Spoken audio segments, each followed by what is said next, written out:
Okay, housekeeping out of the way, go subscribe to my Patreon if you're able to, subscribe to my TikTok, my podcast. A new episode was out on Friday. I'm going to start posting podcasts on YouTube as well, just because I want to. You can still listen to them on Podbean. I'm going to keep on doing that as well. So, Spotify, I tried, it didn't really work for me. If you want to try, let me know. I can provide you a link. Maybe it will work for you.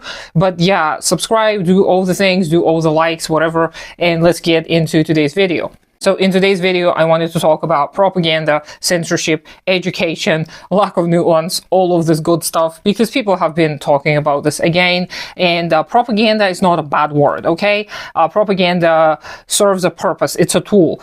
Depending on whose interest it is serving, it is going to adjust the truth so that it receives the most benefits to the class that is ruling. And under capitalism, it is the bourgeois, the rich, the elites, the 1%, and call them what you will. They are the ones benefiting. So of course they're going to pursue, the propaganda is going to pursue the interest of the ruling class.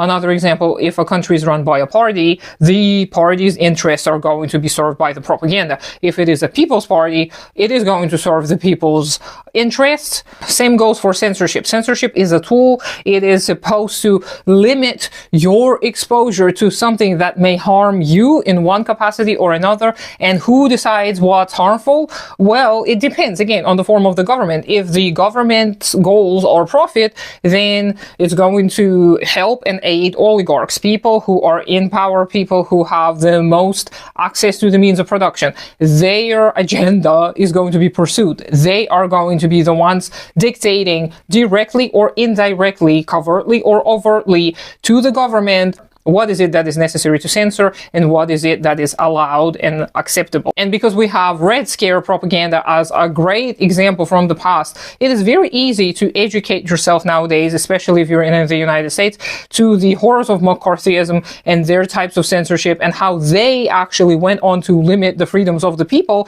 based off of their arbitrary definition or lack thereof of communism, and how they treated people based off of assumptions, how they conducted witch hunts to pursue their goals, right? They wanted to fearmonger. They wanted to scare people off from learning about communism and socialism. So it is really hilarious to see this emerge once again and people taking the bait so quickly. Once again, come on, you guys, we've gone through this already. Wake up already. It's not that hard to see that propaganda in the United States is going to serve the interests of the ruling class, and propaganda in other places is going to most likely serve the interests of those other countries. Surprise, surprise. What are they supposed to do? Are they supposed to like talk shit about their own country and be like, yeah, we're the worst.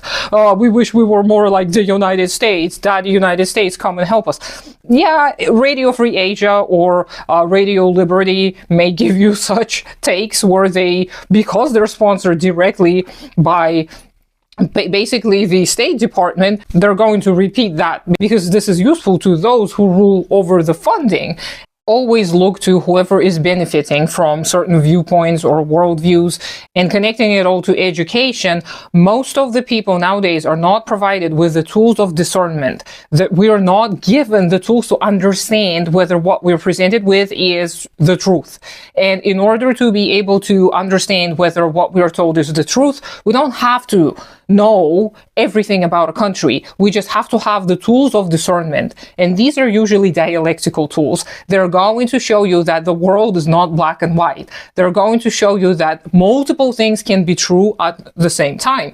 And a lot of people in the United States specifically are not only not given the tools of discernment, they're actually strongly incentivized not to use such tools. They are provided with a lot of rigidity. And I say that as somebody who worked with not only Americans, but with the American educational system. It was adapted to international needs, but it was still largely American. So I could see that there were a lot more limitations. There were not terrible and lying. It's just that they were providing the tools that were very one-sided, and they were pushing the students to look at the world from this binary viewpoint. This is right, this is wrong, this is correct, this is incorrect. It did not give the students, even at the highest levels, those higher thinking skills, and it did not provide enough for the students to learn to navigate the real world, because the real world is full of detail and nuance that you should be able to consider all at once. You've got to hold multiple truths at the same time in front of you, and you've got to connect the dots and see the patterns.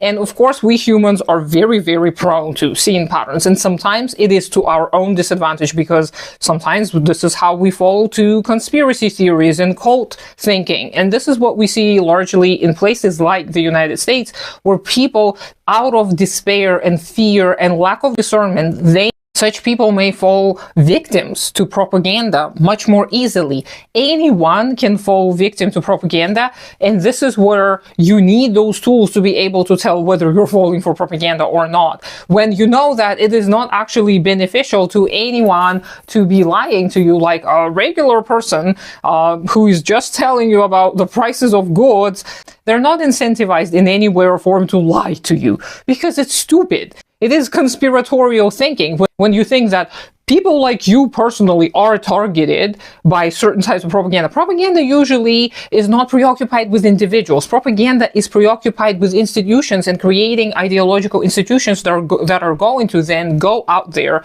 and create different media pieces, different art forms and different art pieces, different types of information to then disseminate to the population. You are not going to be assigned your own personal spy unless you actually do something outstanding to draw attention to yourself. So the education system failing is what leads to a lot of conspiratorial thinking and a lot of fear mongering, and a lot of fear of the foreign invasion. And of course, the tenets of fascism, they necessitate that there is always this outside enemy who is always simultaneously weak and strong. So it is very easy to see these patterns nowadays, with people being exposed to something outside of the US perspective, and some people really taking advantage of it and fully leaning into the learning, and some people pushing against that with all their might, because I understand how hard it is when your whole worldview may be crumbling, when you feel that pain, that fear, like, oh, what if I was wrong all this time? What if I did not know better? They betrayed me. That's what many people may feel. They may feel that their government, their families, their institutions of power have betrayed them. And that is true, because in a class society, you are going to have interests that are continuously contradicting the interests of the other groups. And the only way to do away with it is abolishing classes. And the way to it is through socialism towards communism. So let me know what you think. Consider supporting me on Patreon. Subscribe to me on Blue Sky, Xiao, Honshu, TikTok, Podbean, and all the other little things. And I hope you have a great day today, and I'll talk to you sometime later.